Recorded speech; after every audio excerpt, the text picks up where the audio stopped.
સુરતના ગોડાદરામાં double murder કેસમાં 16 દિવસથી ફરાર બુટલેગર શિવા ટકલા પર પોલીસે ફાયરિંગ કર્યું હતું।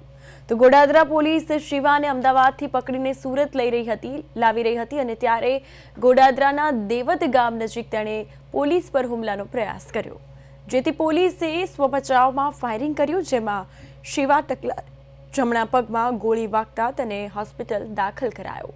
મહત્વનું તો એ છે કે છેલ્લા ઘણા સમયથી પોલીસને થાપ આપીને શિવા ટકલો નાસ્તો ફરતો હતો।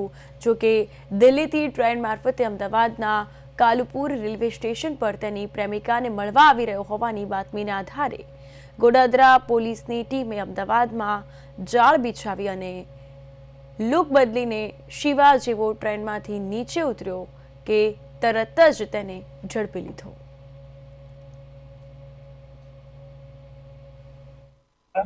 और बहाना बना के ये दो कांस्टेबल्स इसके साथ गए इसको पकड़ के। वहाँ पे इसने एक बड़ा पत्थर उठाया और पत्थर उठा के सीधे पीएसआई के सर पे ऊपर मारने के इरादे से उसके सर पे मारने की कोशिश की।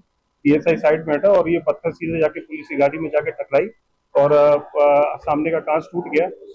फिर इसने जो वहाँ पे पीएसआई अपना हाजिर था, उसका जो रिवॉल्वर है, पिस्टल है, उसको पिस्टल निकालने की कोशिश की, तो जबरदस्ती उसको किसी तरह से पीएसआई ने इस पकड़ को छुड़ाया।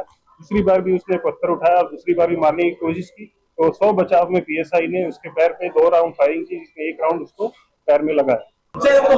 डबल मर्डरना केसना जे आरोपी शिवा टकला छे तेनो रिकन्स्ट्रक्शन दरमियान जे रीते भागવાનો પ્રયાસ કર્યો હતો અને ફાયરિંગ પણ કરવામાં આવ્યું હતું, ત્યારે આ રીતે જોઈ શકાય છે। તે મુજબના દ્રશ્યો અત્યારે સિવિલ હોસ્પિટલ ખાતે લાવવામાં આવે છે અને આ પ્રમાણે જોઈ શકાય છે કે શિવા ટકલા છે તે ભાગવાનો પ્રયાસ કર્યો હતો રિકન્સ્ટ્રક્શન દરમિયાન, અને ત્યારે જે રીતે ફાયરિંગની ઘટના છે તે કરવામાં આવી છે અને શિવા ટકલાએ પોલીસ ઉપર જે રીતે હુમલો કરી અને ભાગવાનો પ્રયાસ કરવાની સાથે જે રીતે ઈજાગ્રસ્ત પણ થયો છે। એટલે સુરતના ગોડાદરા ડબલ મર્ડર કેસના આરોપી અને ખાસ કરીને બુટલેગર શિવા ટકલા ઉપર પોલીસ દ્વારા જે તે ફાયરિંગ કરવામાં આવ્યું છે અને હાલ પોતે સૌ બચાવમાં જે રીતે પોલીસ દ્વારા ફાયરિંગ કરવામાં આવ્યું છે અને દેવત ગામે આ રીતે ફાયરિંગની જે ઘટના બની હતી, ત્યારે હાલ જે રીતના દ્રશ્યો એટલે કે શિવા ટકલાને અહીં હોસ્પિટલ ખાતે ખસેડવામાં આવ્યો છે અને આ પ્રમાણે જોઈ શકાય છે કે અહીં જે પોલીસ છે તે બંદોબસ્ત કરી દેવામાં આવ્યો છે। પરંતુ મહત્વનું છે કે શિવા ટકલા આટલો બધો ખતરનાક, આટલો બધો બેખોફ બની ગયો, ત્યાં સુધી પોલીસ શું કરતી હતી, એટલે આ અનેક પ્રશ્નાર્થ છે। પરંતુ શિવા ટકલાએ જ્યારે રિકન્સ્ટ્રક્શન દરમિયાન ભાગવાનો પ્રયાસ કર્યો હતો, ત્યારે પોલીસે સૌ બચાવમાં ફાયરિંગ કર્યું છે અને શિવા ટકલાને અત્યારે હાલ સુરતના સ્મીમેર હોસ્પિટલ ખાતે સારવાર અર્થે ખસેડાયો છે। ત્યારે મહત્વનું છે કે જે રીતની કાયદો અને વ્યવસ્થાની સ્થિતિ પર પ્રશ્નાર્થ ઉભા થતા હોય છે, ત્યારે હવે ગુનેગારોને પોલીસ છે તે કોઈ પણ સમગ્ર જગ્યાએ ઝાંખવા નથી માંગતી અને ગુનેગારો અગર બેખોફ થશે તો પોલીસ હવે ગોળી પણ તોડતા અચકાશે નહીં। એટલે આ રીતની ઘટના સુરતમાંથી છે, એટલે ગુનેગારો માટે પોલીસે ચોક્કસ જે રીતે ફાયરિંગની ઘટના કરી છે સૌ બચાવમાં, પરંતુ ગુનેગારો માટે એક ચેતવણી ચોક્કસ કહી શકાય।